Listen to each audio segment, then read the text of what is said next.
क्या प्रियंका गांधी इस बार लोकसभा का चुनाव लड़ने जा रही हैं? अगर लड़ेंगी तो कहां से? क्या वो दक्षिण भारत की किसी सीट से चुनाव लड़कर संसद पहुंचेंगी?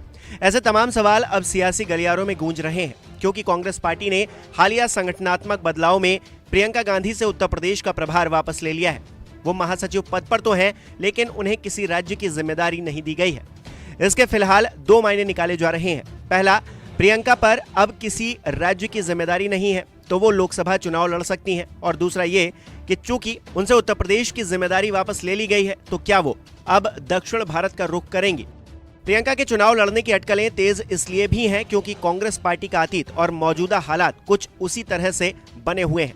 2019 के पिछले लोकसभा चुनाव में राहुल गांधी उत्तर प्रदेश के अमेठी सीट से हार गए थे। कांग्रेस की परंपरागत सीट पर इतने बड़े नेता को बीजेपी की नई नवेली नेता स्मृति ईरानी ने हार का स्वाद चखा दिया था, जो कि काफी हैरानी भरा भी था। उत्तर प्रदेश में एक और परंपरागत सीट रायबरेली की है, जिस पर सोनिया गांधी अभी भी काबिज है, लेकिन 80 सीटों वाले इस राज्य में और किसी भी सीट पर कांग्रेस नहीं है। कहा जा रहा है कि अगर प्रदेश के दो बड़े दल समाजवादी पार्टी और बहुजन समाज पार्टी ने सोनिया गांधी का मूक समर्थन नहीं किया होता, तो रायबरेली पर भी कांग्रेस को निराशा ही हाथ लगती। यही परिस्थिति 2024 के लिए भी बनी हुई है।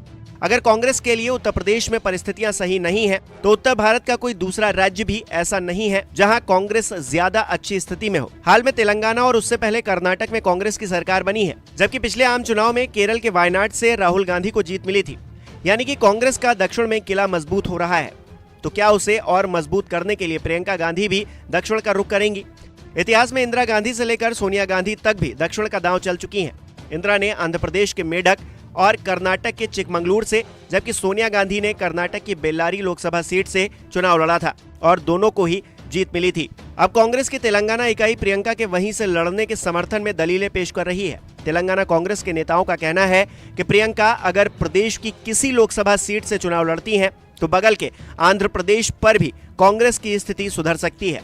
वैसे भी कर्नाटक हो या फिर तेलंगाना, प्रियंका ने विधानसभा चुनाव में काफी आक्रामक प्रचार किया, जिसे बहुत हद तक जीत के लिए कारगर भी माना गया। हालांकि कुछ लोग प्रियंका के वाराणसी से मोदी के खिलाफ चुनाव लड़ने की बात कर रहे हैं, लेकिन ये संभव कम लगता है, क्योंकि प्रियंका अगर चुनावी तौर पर अपना डेब्यू करने जा रही हैं, तो वो हार के साथ तो नहीं करेंगी, क्योंकि मोदी के खिलाफ उनकी जीत की संभावना काफी कम है, ये हर कोई जानता है। ऐसे में वो एक ऐसी सीट चुनेंगी जहां से जीत आसान हो। अब वो सीट कौन सी होगी और क्या प्रियंका चुनाव लड़ेंगी भी या नहीं, ये तो वक्त ही बताएगा।